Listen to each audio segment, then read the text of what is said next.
Ok, vamos a ver cómo calcular fácilmente la inductancia de la bobina del circuito transmisor, que junto con el capacitor son los que determinan la frecuencia de resonancia del oscilador.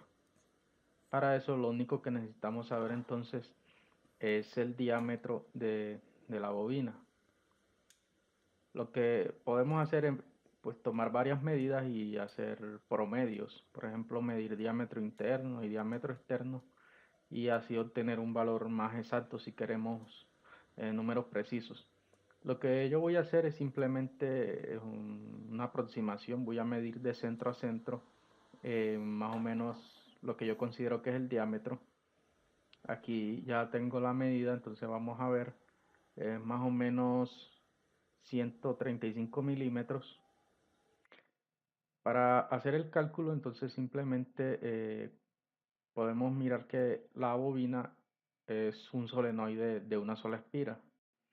Para calcular la inductancia, entonces vamos a utilizar la ecuación empírica que tenemos a la derecha, en donde D es el diámetro de la bobina, N es el número de espiras, en este caso es 1, y es la longitud de la bobina. Como tiene una sola espira, la longitud es 0, y, y D, por supuesto, que está en el denominador, sería el diámetro. Todas las medidas están dadas en milímetros y la inductancia se obtiene en microhenrios. Reemplazamos estos valores entonces en la ecuación y tenemos que el diámetro, como habíamos medido, son 135 milímetros. N, como ya dijimos, es 1, la longitud es 0 y simplemente operamos esta ecuación.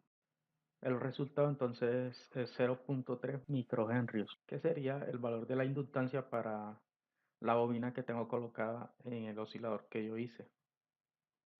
Vamos a verificar este resultado comparándolo con lo que se obtuvo en el laboratorio cuando se llevó el circuito y se conectó al osciloscopio.